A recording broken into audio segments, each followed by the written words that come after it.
ಈ ಕಾರ್ಯಕ್ರಮದ ಪ್ರಾಯೋಜಕರು Gadiyar group of companies.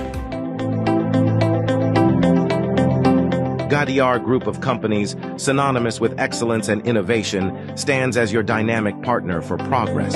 Gadiar Group ensures safety as guardians in firefighting and builds vibrant communities in real estate.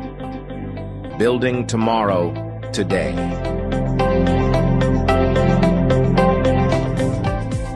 ವೀಕ್ಷಕರ ಸನ್ಮಾರ್ಗ ನ್ಯೂಸ್ಗೆ ಸ್ವಾಗತ. ನಾನು ಪ್ರಿಯ ಸುದೇಶ್. ಬೆಂಗಳೂರು ಸೇರಿದಂತೆ ರಾಜ್ಯದ ವಿವಿಧ ಭಾಗಗಳಿಂದ ಕರಾವಳಿ ಜಿಲ್ಲೆಗಳಿಗೆ ಪ್ರವಾಸ ಮಾಡಲು ಯೋಜಿಸುತ್ತಿರುವ ಸಾರ್ವಜನಿಕರು ಹಾಗೂ ಪ್ರವಾಸಿಗರು ಇಂದಿನಿಂದ ಕಡ್ಡಾಯವಾಗಿ ಮುನ್ನೆಚ್ಚರಿಕೆ ವಹಿಸಬೇಕಿದೆ. ದಕ್ಷಿಣ ಕನ್ನಡ ಜಿಲ್ಲೆಯಲ್ಲಿ ಮುಂಗಾರು ಮಳೆ ಚುರುಕುಗೊಂಡಿದ್ದು ಕಡಲ ತೀರದಲ್ಲಿ ಭಾರಿ ಪ್ರಮಾಣದ ಅಲೆಗಳ ಅಬ್ಬರ ಹೆಚ್ಚಾಗಿದೆ.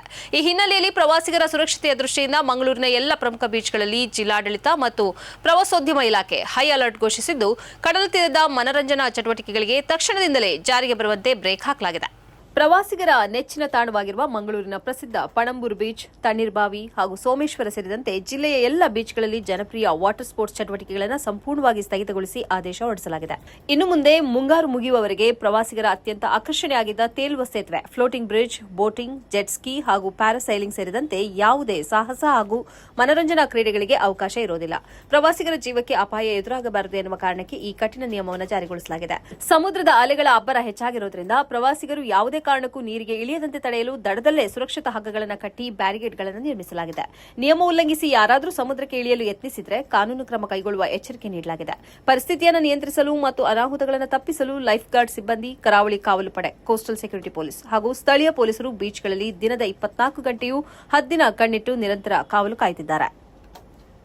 ರಾಷ್ಟ್ರೀಯ ಹೆದ್ದಾರಿ 169A ಆಗುಂಬೆ ಘಾಟಿಯಲ್ಲಿ ಭಾರೀ ವಾಹನಗಳ ಜಲ್ಲಿ ಮತ್ತು ಸರಕು ತುಂಬಿದ ವಾಹನಗಳು ಸಂಚಾರವನ್ನು ಜೂನ್ 15ರಿಂದ ಮಳೆಗಾಲ ಮುಗಿಯುವವರೆಗೂ ನಿಷೇಧಿಸಿರುವ ಜಿಲ್ಲಾಧಿಕಾರಿ ಪ್ರಭುಲಿಂಗ ಕವಳಿಕಟ್ಟೆ ಪರ್ಯಾಯ ಮಾರ್ಗದಲ್ಲಿ ಸಂಚರಿಸುವಂತೆ ಆದೇಶಿಸಿದ್ದಾರೆ.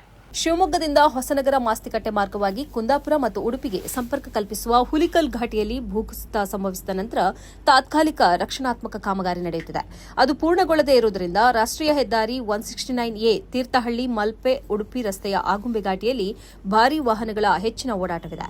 ಮುಂದಿನ ದಿನಗಳಲ್ಲಿಯೂ ಇದು ಮುಂದುವರೆದಲ್ಲಿ ಅಲ್ಲಲ್ಲಿ ರಸ್ತೆಯ ಬದಿ ಭೂಕುಸಿತ, ಅಪಘಾತ ಆಗುವ ಮತ್ತು ಸಾರ್ವಜನಿಕರ ಓಡಾಟಕ್ಕೆ ತೊಂದರೆಯಾಗುವ ಸಂಭವವಿದೆ. ಅಲ್ಲದೆ ಆರೋಗ್ಯ ಸಮಸ್ಯೆ ಹಿನ್ನೆಲೆಯಲ್ಲಿ ಮಣಿಪಾಲ್, ಉಡುಪಿ, ಮಂಗಳೂರಿಗೆ ಹೋಗುವ ಶಿವಮೊಗ್ಗ, ದಾವಣಗೆರೆ, ಚಿತ್ರದುರ್ಗ ಮತ್ತು ಹಾವೇರಿ ಜಿಲ್ಲೆಯ ನಾಗರಿಕರಿಗೆ ಇರುವ ಸಂಪರ್ಕ ಬಂದ್ ಆದರೆ 4 ಜಿಲ್ಲೆಯ ಜನರಿಗೆ ತುಂಬಾ ತೊಂದರೆಯಾಗಲಿದ್ದು ಈ ಆದೇಶ ಹೊರಡಿಸಲಾಗಿದೆ ಎಂದು ಜಿಲ್ಲಾಧಿಕಾರಿ ತಿಳಿಸಿದ್ದಾರೆ. ತೀರ್ಥಹಳ್ಳಿ ಉಡುಪಿಗೆ ತೆರಳುವ ಭಾರೀ ವಾಹನಗಳು ತೀರ್ಥಹಳ್ಳಿ ನಗರ, ನಾಗೋಡಿ, ಕೊಲ್ಲೂರು, ಕುಂದಾಪುರ, ಉಡುಪಿ ಮತ್ತು ತೀರ್ಥಹಳ್ಳಿ ಶೃಂಗೇರಿ, ಕೆರೆಕಟ್ಟೆ, ಬಜಗೋಳಿ, ಕಾರ್ಕಳ, ಉಡುಪಿ ಮಾರ್ಗವಾಗಿ ಸಂಚರಿಸಬೇಕು. ಉಡುಪಿ ತೀರ್ಥಹಳ್ಳಿ ಕಡೆಗೆ ಹೋಗುವ ಭಾರೀ ವಾಹನಗಳು ಉಡುಪಿ, ಕುಂದಾಪುರ, ಕೊಲ್ಲೂರು, ನಾಗೋಡಿ, ಕಾರ್ಕಳ, ಬಜಗೋಳಿ, ಕೆರೆಕಟ್ಟೆ, ಶೃಂಗೇರಿ, ತೀರ್ಥಹಳ್ಳಿ ಮಾರ್ಗವಾಗಿ ಸಂಚರಿಸುವಂತೆ ಆದೇಶದಲ್ಲಿ ಸೂಚಿಸಲಾಗಿದೆ. ಕಸದ ಟೆಂಡರ್ನಲ್ಲಿ 10,000 ಕೋಟಿ ಕಿಕ್ ಬ್ಯಾಕ್ ಆರೋಪದಲ್ಲಿ ವಿಧಾನಸಭೆ ವಿರೋಧ ಪಕ್ಷದ ನಾಯಕ ಆರ್ ಅಶೋಕ್ ಹಾಗೂ ಮುಖ್ಯಮಂತ್ರಿ ಡಿಕೆ ಶಿವಕುಮಾರ್ ನಡುವಣ ವಾಕ್ಸಮರ ತೀವ್ರಗೊಂಡಿದೆ. ಅಶೋಕ್ ಕಸ ಮಾಫಿಯಾ ಗ್ಯಾಂಗ್ನ ವಕ್ತಾರ, ನಾನು ಸಿಎಂ ಆಗಿರುವುದನ್ನು ಸಹಿಸಲಾಗದೆ ಅಸೂಹೆ ರಾಜಕೀಯ ಮಾಡುತ್ತಿದ್ದಾರೆ ಎಂದು ಮುಖ್ಯಮಂತ್ರಿ ಈ ಹಿಂದೆ ಹೇಳಿದ್ದರು. ಈ ಹೇಳಿಕೆಗೆ ಈಗ ಅಶೋಕ್ ತಿರುಗೇಟು ನೀಡಿದ್ದಾರೆ.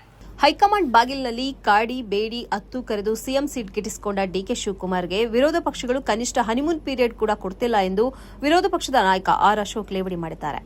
ಸಾಮಾಜಿಕ ಜಾಲತಾಣ ಎಕ್ಸ್ನಲ್ಲಿ ಈ ಕುರಿತು ಅವರು ಪೋಸ್ಟ್ ಮಾಡಿದ್ದು, ಸಿಎಂ ಡಿಕೆ ಶಿವಕುಮಾರ್ ಅವರೇ, ಹೌದು, ನಾನು ಏಜೆಂಟ್ ಆಗಿಯೇ ಮಾತಾಡ್ತಿದ್ದೇನೆ. ಆದರೆ ನಿಮ್ಮ ತರಹ ಯಾವುದೋ ಮಾಫಿಯಾ ಹಿತಾಸಕ್ತಿ ಕಾಯುವ ಕಮಿಷನ್ ಏಜೆಂಟ್ ಆಗಿ ಅಲ್ಲ.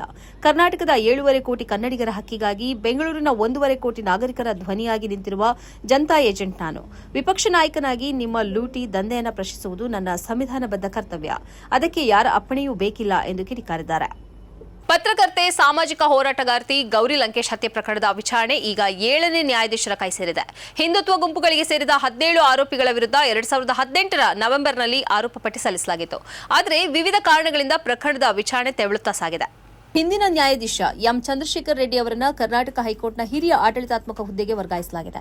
ಬೆಂಗಳೂರಿನ ಪ್ರಧಾನ ಜಿಲ್ಲಾ ಮತ್ತು ಸೆಷನ್ಸ್ ನ್ಯಾಯಾಲಯದ ಅಧಿಕಾರ ವಹಿಸಿಕೊಂಡಿರುವ ನೂತನ ನ್ಯಾಯಾಧೀಶರಾದ ಕೆಎಸ್ ಭರತ್ ಕುಮಾರ್ ಅವರು ಮಂಗಳವಾರ ಪ್ರಕರಣದ ವಿಚಾರಣೆ ಆರಂಭಿಸಿದ್ದಾರೆ. ಪ್ರಕರಣದ ಸುಮಾರು 400 ಪ್ರಮುಖ ಪ್ರಾಸಿಕ್ಯೂಷನ್ ಸಾಕ್ಷಿಗಳಲ್ಲಿ 216ನೇ ಸಾಕ್ಷಿಯ ಹೇಳಿಕೆಯನ್ನು ಹೊಸ ನ್ಯಾಯಾಧೀಶರು ದಾಖಲಿಸಿದ್ದಾರೆ. ವಿಶೇಷ ತನಿಖಾ ದಳ ಎಸ್ಐಟಿ ಸಲ್ಲಿಸಿರುವ ದೋಷಾರೋಪ ಪಟ್ಟಿಯಲ್ಲಿ 18 ಜನರನ್ನ ಆರೋಪಿಗಳೆಂದು ಗುರುತಿಸಲಾಗಿದ್ದು, ಅದರಲ್ಲಿ 17 ಜನರನ್ನ ಬಂಧಿಸಲಾಗಿತ್ತು.